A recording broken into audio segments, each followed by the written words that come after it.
हमसाय मुल्क की आपने 2 दफ़ा बात की। हमसाय मुल्क मैं तो कई दफ़ा गया हूँ। अच्छा, आप इंडिया गए हैं? कब कब और किस सिलसिले में? जर्नलिज्म के? मैं 2007 से लेकर 2015 तक जो है मैं जाता रहा हूँ। अच्छा। मुख्तलिफ उनके शहरों में जाके देखें तो बिल्कुल डिटो है।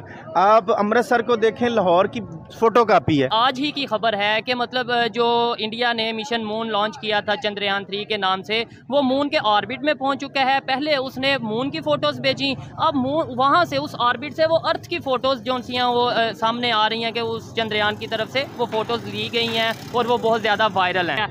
अप्रिशिएट करना चाहिए, अप्रिशिएट करना चाहिए, बल्कि हमारे मुल्क के टैलेंटेड लोगों को अप्रिशिएट करके आगे ले जाना चाहिए। अप्रिशिएट करने के साथ साथ मेरे ख्याल से सीखना भी चाहिए कि उनकी तरक्की का राज क्या है, हम किस तरह उनसे आगे जा सकते हैं, शॉर्टकट से नहीं। ये स्टूडेंट हैं, फ्रीलांसिंग भी कर रहे हैं, और आप क्या करते हैं जी? सर मैं पेट्रोल पंप पे फिलर हूँ, गो कंपनी में। अच्छा, और आपकी क्वालिफिकेशन क्या है? एफ ए, ठीक हो गया।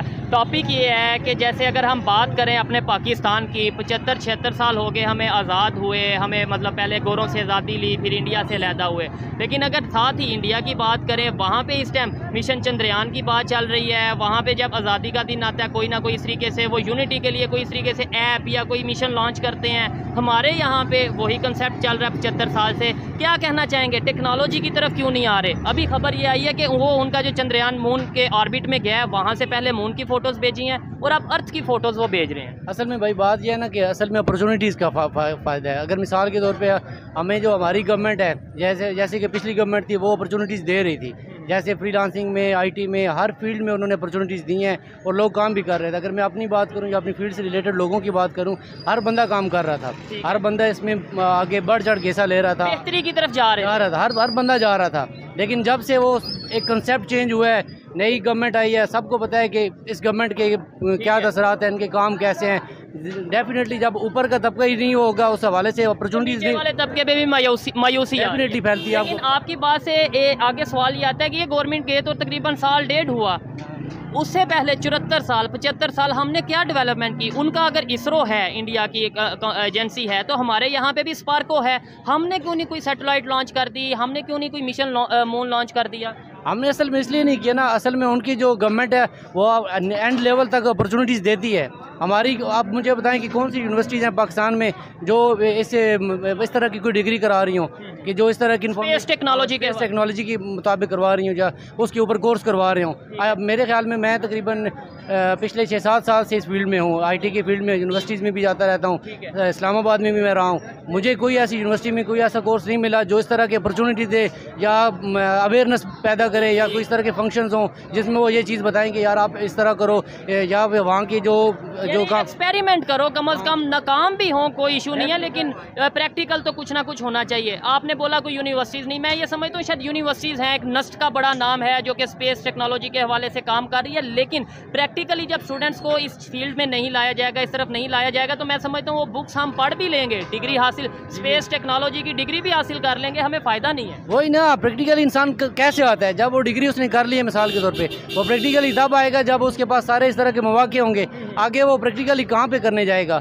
अगर जाएगा भी तो उसके पास इतना वो बजट नहीं होगा, इतने उसके पास वो नहीं होगा कि वो आगे जा नहीं, और वो जाएगा फॉरेन कंट्रीज़ में, जहाँ पे फिर वो प्रैक्टिकल करेगा, चीज़ें सीखेगा, फिर वही कंट्री के वहाँ के लोग कहेंगे भाई आप यहाँ पे हमारे लिए काम कर। अभी ऐसे ही हमारे मुल्क में जो भी कोई अच्छा काम करता है, कोई यूनिक है, कोई एंटीक काम करता है, फॉरेनर्स उसको लेके चले जाते हैं। हमारी गवर्नमेंट उसको देख रही होती है और उसको उसके हवाले कर देती है। कदर नहीं ना की जा रही। डेफिनेटली कदर। आईटी के हवाले से इनसे बात करेंगे, क्या फ़र्क है, क्योंकि इंडिया की आईटी पूरी दुनिया में जानी जा रही है, मानी जा रही है। आपको क्या इश्यूज पाकिस्तान में फेस करने पड़ रहे हैं फ्रीलांसिंग को लेके या आईटी की फील्ड को लेके? आपसे बात करेंगे।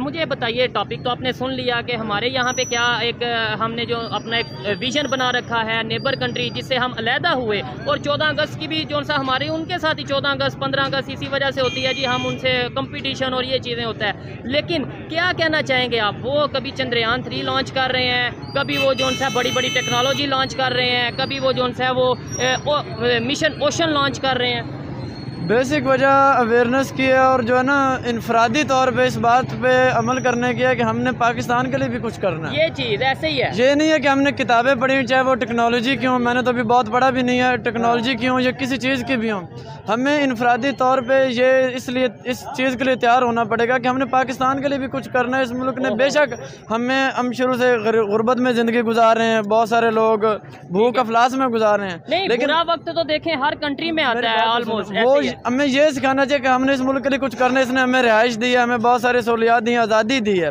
हमारे ये कॉन्सेप्ट नहीं, हमने आना है, कमाना है, पेट पालना है और आगे चले जाना है। ठीक है, हमें आज तक किसी ने सिखाया नहीं कि बेटा ये बहुत मुश्किल से है। इसके लिए लोगों ने बहुत सारी कुर्बानियाँ दी थी। ठीक है, ठीक है।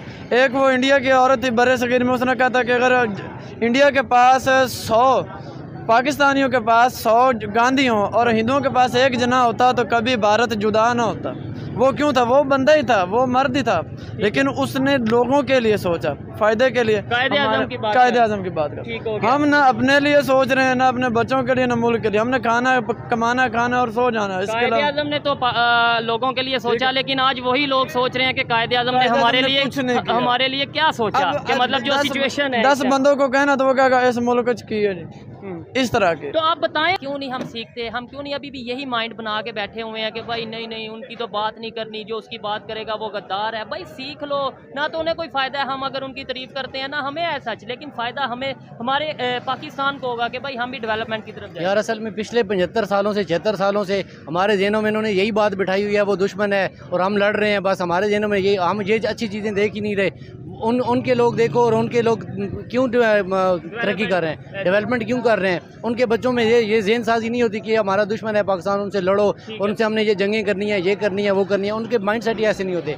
और हमारी दूसरी सबसे बड़ी वजह यह है कि पॉलिटिकल स्टेबिलिटी नहीं है। हमारी पॉलिटिकल स्टेबिलिटी वो जब होती है जब एक डेमोक्रेटिक हुकूमत होती है। जब वो वहाँ पे अगर देखें कोई आज तक कोई ऐसा प्राइम मिनिस्टर नहीं जिसने अपना टेन्योर पूरा ना किया, और यहाँ पे कोई ऐसा नहीं जिसने पूरा किया। बिल्कुल ऐसे ही है, किसी को पूरा होने नहीं देते जी। आपको भी पता है, मुझे भी पता है, कौन नहीं पूरा होने देता।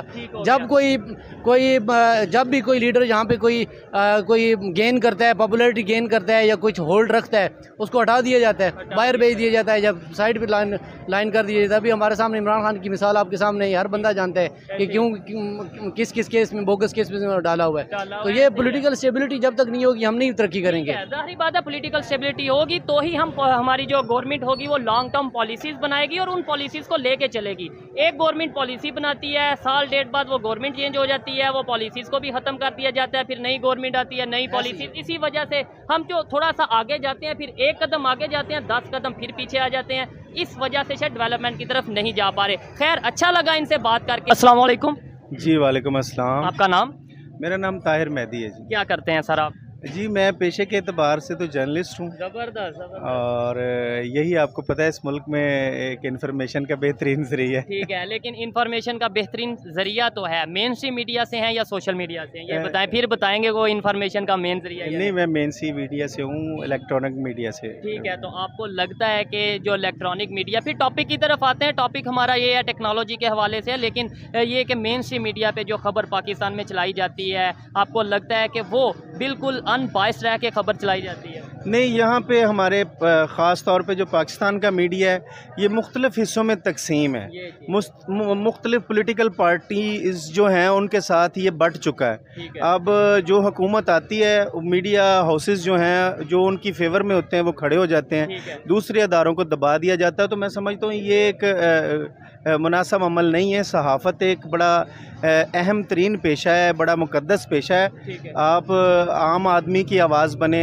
आम बंदे की आवाज़ बने, तो रियलिटी पे बात करें, रियलिटी पे बात करें, सोशल इश्यूज़ को हाईलाइट करें, जो हमारी सोसाइटी, हमारे कंट्री के प्रॉब्लम्स हैं उन्हें हाईलाइट करें। अच्छा, अगर इंडिया की बात करें, उन्होंने चंद्रयान 3 लॉन्च किया इसी महीने में, और अभी उसकी मून पे लैंडिंग भी होगी। क्या कहना चाहेंगे, 75-76 साल में हमने क्या ऐसा किया कि हम कहें कि जी आज हम फ़ख्र से 14 अगस्त सेलिब्रेट कर रहे हैं, या करनी चाहिए? दरअसल 14 अगस्त जो जश्न आज़ादी का दिन जो मनाया जाता है, इसका मतलब ये है कि हम एक आज़ाद कौम हैं, और हम अपने मुल्क में आज़ादी के साथ रह रहे हैं, और हम अपने अपने पेशों में अपने अपने जो हमारे पेशे हैं उसमें हम बिल्कुल आज़ाद हैं। हमारा जो टैलेंट है वो हम अपने फुली इख्तियार के साथ काम करें। लेकिन इसका मतलब हमारी बदकिस्मती ये है कि इसके मतलब को बिल्कुल उल्टा कर दिया गया। यहाँ पे जश्न आज़ादी जो है वो किसी को परेशान करने का नाम है, जश्न आज़ादी सड़कों पे हुल्लड़बाजी करने का नाम है, जश्न आज़ादी एम्बुलेंस का रास्ता रोकने का नाम है। तो मैं समझता हूँ कि यंग जनरेशन में यंग जनरेशन जो है इसमें ताउन करना चाहिए, कंट्रीब्यूशन करना चाहिए कि असल जश्न आज़ादी का मतलब क्या है। जैसे आपने कहा कि दूसरे ममालिक में कोई ना कोई ऐसी चीज़ लॉन्च कर दी जाती है जिससे वो उस मुल्क की कौम जो है वो इस्तिफादा हासिल मोटिवेट भी होती है ना, साथ उन्हें पैशन मिलता है, उन्हें एनर्जी मिलती है, वो उनकी मोहब्बत मजीद बढ़ती है। नो डाउट हम भी मोहब्बत करते हैं, लेकिन यह कि जैसे अभी आज ही की खबर है कि मतलब जो इंडिया ने मिशन मून लॉन्च किया था चंद्रयान 3 के नाम से, वो मून के ऑर्बिट में पहुंच चुका है। पहले उसने मून की फ़ोटोज़ भेजी, अब मून वहाँ से उस ऑर्बिट से वो अर्थ की फ़ोटोज़ जो वो सामने आ रही हैं कि उस चंद्रयान की तरफ से वो फ़ोटोज़ ली गई हैं और वो बहुत ज़्यादा वायरल हैं। देखिए, मैं इंडिया की टेक्नोलॉजी या उनकी साइंस के बारे में तो कोई इतना इंटरेस्ट ही नहीं रखता। मैं तो अपने मुल्क के जो हमारी यंग जनरेशन जो स्टूडेंट्स हैं, हमारी जो यूनिवर्सिटीज़ हैं, उन पे हमें बड़ा फ़ख्र है कि वो इन चीज़ों को बड़े बेहतर तरीके से लॉन्च कर सकते हैं। असल बुनियादी चीज़ ये है कि हमारी हुकूमतें जो हैं वो कमज़ोर हैं। हमारे लॉ एंड ऑर्डर की जो है वो उसमें कोई बेहतर अमल नहीं है। हमें वो इस तरह मोटिवेट नहीं किया जाता सही कामों के लिए। आपने बोला इंटरेस्ट नहीं रखता, नो डाउट के मतलब यह है कि वो उनका मैटर है, वो जो कर रहे हैं वो ठीक है। हम अगर अच्छा कर रहे हैं तो उन्हें अप्रिशिएट करें, लेकिन मेरा बात करने का मकसद ये है कि वो लोग इस टाइम पे ये कर रहे हैं और हम उनसे मुकाबला करने की कोशिश करते हैं। हमें बताया जाता है हमारा हरीफ वो है, तो हम इस चीज़ में क्यों नहीं मुकाबला करते। मेरा मकसद ये है कि हम मुकाबला करें टेक्नोलॉजी में। अगर उन्होंने चंद्रयान 3 लॉन्च किया, हम भी यहाँ से कोई ना कोई इस तरीके से सैटेलाइट या इस तरीके से काम करें। इससे कौम में भी यूनिटी आएगी, कौम में एनर्जी मोटिवेशन आएगी। मकसद ये है मेरा। आप बजा फरमा रहे हैं। मेरा कहने का मतलब यही है कि हमारी कौम जो है वो बड़ी एनर्जी, उसमें बड़ी एनर्जी है, वो बड़ी टैलेंटेड है, लेकिन सिर्फ हमारी जो हुकूमतें हैं उन्होंने इस कौम को इख्तियार ही नहीं दिए। अभी आप कोई चीज़ आज़ाद करेंगे, आपको उसके ऊपर हज़ार तरह के जवाबात देने पड़ेंगे। तो लिहाजा जश्न आज़ादी का मतलब है कि कौम को आज़ाद करें। कौम अपनी आज़ादी के साथ जीना चाहती है। कौम को यूनाइटेड करें। कौम जिसको चाहे उसको मुंतखब करे, उसको लेके आए। देखिए, अब ये जो सड़कों पे जो कुछ हो रहा है, इसमें कमी इखलाकी कदरों की तो है ही। इखलाकी कदरें ठीक होनी चाहिए, लेकिन उसके साथ साथ हमारे अदारे जो हैं फ्लॉप हैं। पुलिस, ज़िले इंतज़ामिया व दीगर बाकी जितने डिपार्टमेंट हैं वो सारे फ्लॉप हैं। वो इन चीज़ों पे कंट्रोल ही नहीं कर सकते। हम अपनी यंग जनरेशन को इस तरह की कोई चीज़ फैसिलिटेट ही नहीं करते कि उनका ध्यान इस तरह हो। यूनिवर्सिटीज़ में फैसिलिटेशन नहीं है, यूनिवर्सिटीज़ में कोई इस तरह के प्लेटफॉर्म नहीं है। बाकी हमारा जो हरीफ है, हम हर दौर में उससे बेहतर रहे हैं। हमारी यंग जनरेशन, हमारे जो इंजीनियर और बाकी दीगर शोबा जहाँ से रखने वाले ताल्लुक़ रखने वाले बच्चे हैं, वो बड़े आज भी बड़े उनमें एनर्जी है, वो कुछ करना चाहते हैं। आपने बोला हर दौर में बेहतर रहे हैं, नो डाउट वहाँ पे भी इंसान है, यहाँ पे भी इंसान है। लेकिन जैसे वहाँ पे इसरो है और आपने बोला यहाँ पे भी एनर्जी है, बहुत टैलेंट है, सब कुछ है, लेकिन यहाँ पे भी हमारी एक एजेंसी है जिसका नाम है स्पार्को, ठीक है। वो उस तरीके से क्यों नहीं ये चीज़ें लॉन्च करती नज़र आती। वो उस तरीके से सैटेलाइट, हम तो आज भी चाइना के साथ मिलकर ही कोई सैटेलाइट अगर लॉन्च करें तो करें, अदरवाइज अपने तौर पे तो हम नहीं कर पा रहे। तो वो टैलेंट किधर जा रहा है? कहीं वो बाहर तो नहीं जा रहा?